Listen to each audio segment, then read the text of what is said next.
고린도전서를 읽어보면 그 당시 교회에 참 다양한 문제들이 일어났었다는 것을 알 수 있죠.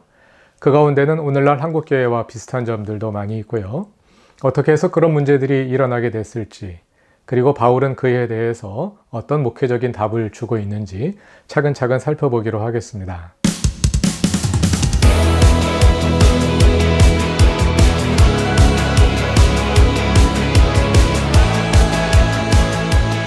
먼저 저술 정황입니다.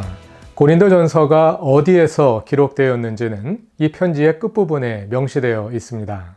고린도전서 16장 8절을 보면 내가 오순절까지 에베소에 머물려 함은 이렇게 말합니다. 바울은 지금 에베소에 머물러 있는데요. 거기에서 뭘 하고 있을까요? 고린도전서를 쓰고 있죠. 바울은 에베소에서 고린도전서를 썼습니다. 이어서 10절을 보시죠. 디모데가 이르거든 너희는 조심하여 그로 두려움 없이 너희 가운데 있게 하라. 이는 그도 나와 같이 주의 일을 힘쓰는 자임이라. 디모데가 고린도에 간다고 하네요. 왜 가는 걸까요?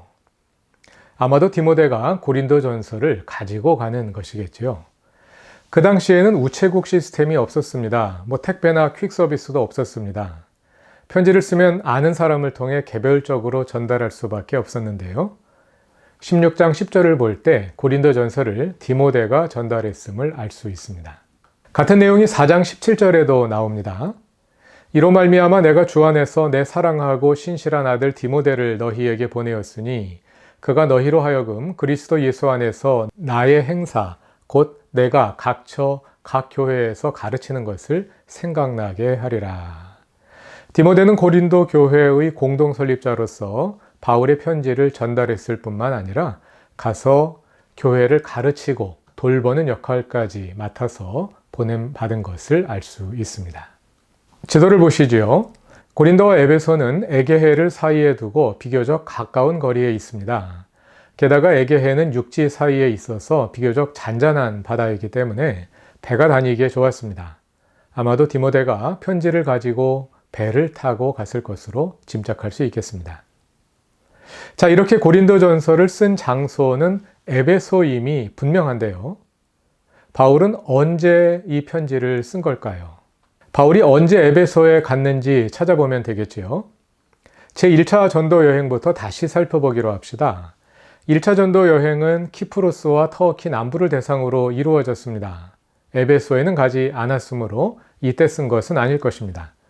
그리고 고린도 교회는 제2차 전도 여행 중에 세워졌기 때문에 이때는 아직 고린도 교회가 세워지기도 전이었습니다. 이번에는 제2차 전도 여행입니다. 사도행전 16장 6절 이하를 보면 본래 바울은 1차 전도 여행지를 다시 방문한 후에 아시아로 전도지를 확장하려고 했었지요. 아시아로 가고자 할 때 바울은 아마 에베소를 목표로 했을 가능성이 많습니다. 왜냐하면 에베소가 아시아에서 가장 크고 전도 활동을 하기에 좋은 도시였기 때문입니다. 그러나 그때는 하나님께서 막으셨습니다. 그래서 바울은 북쪽으로 이동하여 방황하다가 드로아에 이르렀고 드로아에서 환상을 본 후에 마게도냐로 넘어갔습니다. 마게도냐 지방에서는 빌립보에 처음 교회를 세웠고요. 데살로니가와 베레아와 아덴, 곧 아테네를 거쳐서 고린도로 이동했습니다. 그리고 고린도에서 1년 6개월간 머물렀습니다. 이때 고린도 교회를 세웠을 것입니다. 그리고 바울은 고린도 지역에서 활동을 마치고 고린도를 떠나 안디옥으로 귀환하는 길에 에베소에 들르게 됩니다. 자, 바울이 고린도에서 떠나는 장면부터 살펴보시죠. 사도행전 18장 18절입니다. 바울은 더 여러 날 머물다가 형제들과 작별하고 배 타고 수리아로 떠나갈새. 수리아로 떠난다는 말은 바울을 선교사로 파송한 수리아, 곧 시리아 지방의 안디옥 교회로 돌아간다는 뜻입니다. 바울은 이제 2차 전도 여행을 마치고 자기를 파송한 안디옥 교회로 돌아가려고 떠났다는 뜻입니다. 자, 19절부터 21절을 읽어보시면 바울의 에베소 방문에 관한 내용이 서술되어 있습니다. 19절, 에베소에 와서 그들을 거기 머물게 하고 자기는 회당에 들어가서 유대인들과 변론하니 여러 사람이 더 오래 있기를 청하되 허락하지 아니하고 작별하여 이르되 만일 하나님의 뜻이면 너희에게로 돌아오리라 하고 배를 타고 에베소를 떠나. 바울이 에베소에 얼마나 머물렀나요? 20절을 보니 오래 머물지 않았다고 하지요. 바울은 안디옥으로 돌아가는 길에 에베소에 잠시 들러간 것입니다. 그러니까 바울이 이때 에베소에 가기는 했습니다만 그 짧은 기간에 고린도전서를 썼다고 보기는 어렵겠지요. 또 지금은 바울이 고린도를 떠난 지 얼마 안 되었기 때문에 아직은 편지를 쓸 이유도 없었을 것입니다. 고린도전서를 보면 교회에 수많은 문제들이 일어나서 바울이 그에 대해 답을 주고 있지 않습니까? 그런데 그 짧은 사이에 그 많은 문제가 일어났기는 어려웠겠죠. 그러므로 바울이 이때 고린도전서를 쓴 것은 아니다, 이렇게 생각할 수 있겠습니다. 그럼 바울은 언제 에베소에 또 들렀을까요? 3차 전도 여행은 사도행전 18장 23절부터입니다. 얼마 있다가 떠나 갈라디아와 부르기아 땅을 차례로 다니며 모든 제자를 굳건하게 하니라. 바울이 갈라디아와 부르기아 땅을 차례로 다니며 제자들을 굳건하게 했다고 말하는데요. 왜 갈라디아와 부르기아 땅으로 갔을까요? 바울은 교회를 세운 후에는 반드시 다시 찾아간다고 했지요. 사도행전 16장 6절을 보면 바울이 아시아로 가려다가 성령이 막으셔서 경로를 수정하는 장면이 나옵니다. 성령이 아시아에서 말씀을 전하지 못하게 하시거늘 그들이 어디로 갔나요? 부르기아와 갈라디아 땅으로 다녀갔습니다. 지도상에서 다시 확인해 볼까요? 여기가 부르기아와 갈라디아 땅입니다. 제2차 전도 여행 중 길을 잃고 방황하던 지역이지요. 그런데 이때 바울은 그냥 헤매고 다니기만 한 것이 아니라 그렇게 해서 방문하는 곳마다 교회를 세운 것 같습니다. 그래서 제3차 전도 여행에서 먼저 그 지역을 찾아가 교회를 보살핀 것입니다. 제3차 전도 여행에서 바울은 부르기아와 갈라디아 땅을 지나 에베소로 바로 갑니다. 그리고 에베소에서 2년 3개월간 머물게 됩니다. 사도행전 19장 1절을 보면 바울이 에베소에 도착하고요.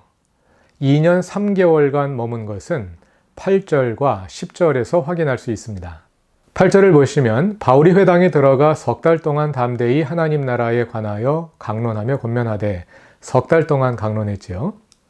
그리고 9절을 보면 두란노 서원을 세우고 거기에서 강론하는 내용이 나오는데요. 10절을 보니까 2해 동안 이같이 했다고 말합니다.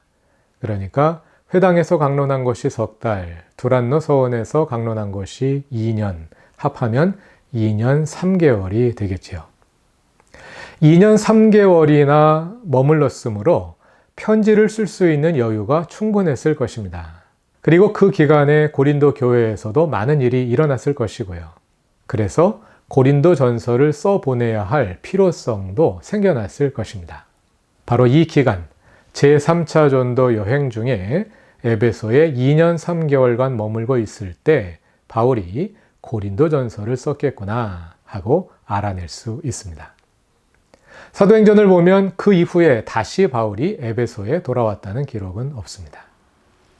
헬뭇 퀘스터의 바울 연대기를 따라 계산해 보면요, 바울이 고린도에 머문 기간은 50년 가을부터 52년 봄까지 1년 6개월간입니다.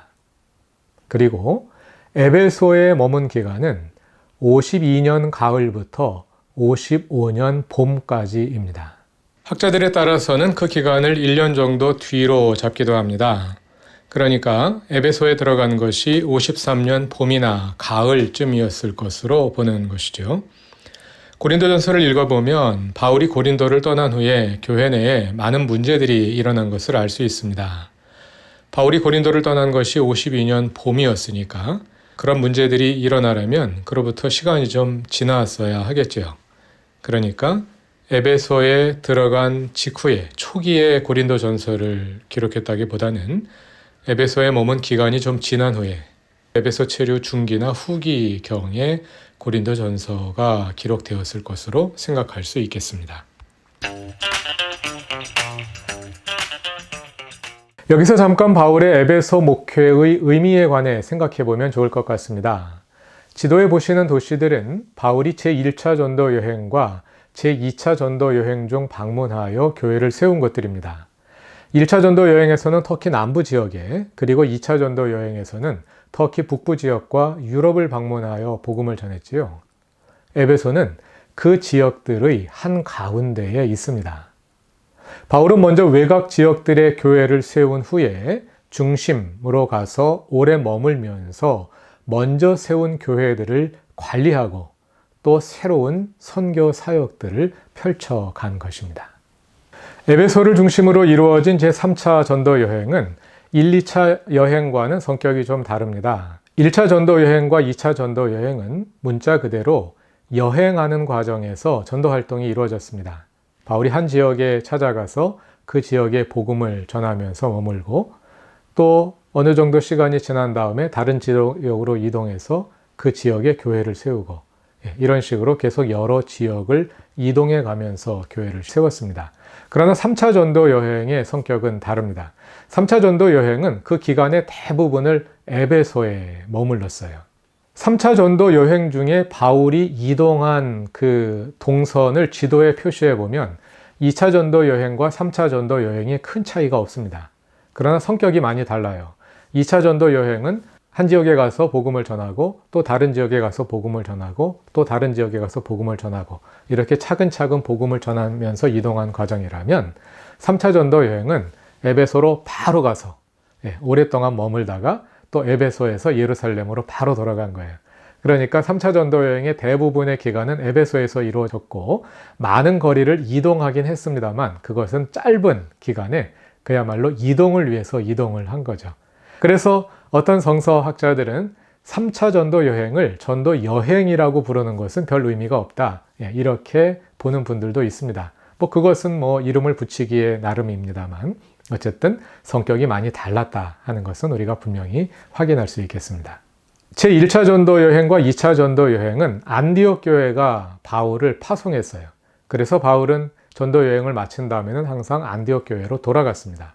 그러나 제3차 전도 여행에서 바울은 선교의 베이스 캠프를 안디옥에서 에베소로 옮긴 것 같아요. 사도행전 18장 22절 23절을 보면 2차 전도 여행을 마치고 안디옥으로 돌아갔다가 3차 전도 여행을 출발하는 그 장면이 짧게 서술되어 있는데요. 아마도 바울은 안디옥에 가서 짐을 싸가지고 에베소로 옮긴 것 같습니다. 왜냐하면 사도행전을 읽어보면 그 후 다시는 바울이 안디옥으로 돌아가지 않거든요. 안디옥은 지중해 북동쪽, 그러니까 바울의 전도 활동의 지역에서는 한쪽 끝에 있습니다. 그러니까 출발점이 되기는 좋지만 그 전체 지역을 관리하기는 어려운 지역이라 할 수 있겠죠. 그래서 아마도 바울은 중심이 되는 에베소로 그 선교의 베이스 캠프를 옮긴 것 같습니다. 바울은 에베소에 머물면서 여러 가지 방법으로 교회들을 관리했던 것 같습니다. 사람들을 보내기도 하고 또 그 교회에서 사람들이 바울에게 와서 소식을 전하기도 하고 또 바울이 그 교회에 편지를 보내고 또 그 교회들이 바울에게 편지를 보내고 이런 방식으로 편지를 통해서 사람을 통해서 소식이 오고 가고 그런 방법을 통해서 바울이 그동안 세웠던 교회들을 관리했던 것 같아요. 그 가운데 중요한 하나가 편지를 쓴 것이었습니다. 많은 바울 서신들이 이때 저술이 되었던 것이죠. 바울 서신 가운데 고린도전서와 고린도후서는 에베소에서 기록된 것을 분명히 알 수 있습니다. 그러나 갈라디아서, 빌립보서, 빌레몬서 같은 편지들은 언제 기록되었는지 분명히 알기가 어려운데요. 아마 그 세 편지들도 바울이 에베소에서 활동하고 있던 이 기간에 보내진 것이 아니겠느냐 하고 생각하는 학자들이 많이 있습니다. 지리적인 구조로 보나 또 에베소에 오래 머물렀다는 그 사실로 보나 편지를 보내기에 가장 좋은 여건을 갖추고 있었던 장소와 기간이 바로 이때 에베소이기 때문입니다. 무엇보다도 고린도 후서, 갈라디아서, 빌립보서 이 세 편지에는 한 가지 공통점이 있는데요. 그것은 바울의 복음과 사도권을 문제 삼는 적대자들에 대항해서 바울이 자신을 변론하는 그런 내용이 이 세 편지에 담겨 있다는 것입니다. 바울은 처음에는 그저 이름 없는 한 전도자에 불과했습니다. 그러나 바울의 전도 활동을 통해서 복음을 받아들이는 이방인 교회들이 많아졌고, 그래서 바울을 통해 전도된 이방인 교회가 빠른 속도로 성장했습니다. 처음에는 예루살렘 교회가 바울이라는 인물을 대수롭게 여기지 않았을 거예요. 그러나 바울의 교회가 급속도로 성장하고 또 그 복음을 받아들이는 사람들이 많아지면서 거기에 위협을 느낀 사람들이 있었던 것 같아요. 예루살렘 교회에 있었던 아주 보수적인 입장을 가지고 있는 사람들입니다. 갈라디아서 2장 4절에서도 이방인 그리스도인들에게 할례를 강요하는 아주 보수적인 유대인 그리스도인들이 있었다는 것을 우리가 확인한 바 있죠. 바울은 그들을 향해서 가만히 들어온 거짓 형제들이라고 불렀는데요. 아마도 그런 사람들이 바울이 세운 교회들을 찾아다니면서 바울은 가짜다, 바울이 전한 복음은 잘못된 거다 하면서 바울의 복음을 문제 삼는 그런 일들이 계속되었고, 그 대립이 이 기간에 극에 달했던 것이 아닐까. 그래서 그 기간에 바울은 고린도 교회와 갈라디아 교회와 빌립보 교회에 편지를 보내서 자신의 복음과 사도권을 변호해야 하는 그런 상황이 이루어졌던 것은 아닐까 하고 추측해 볼 수 있는 것이죠.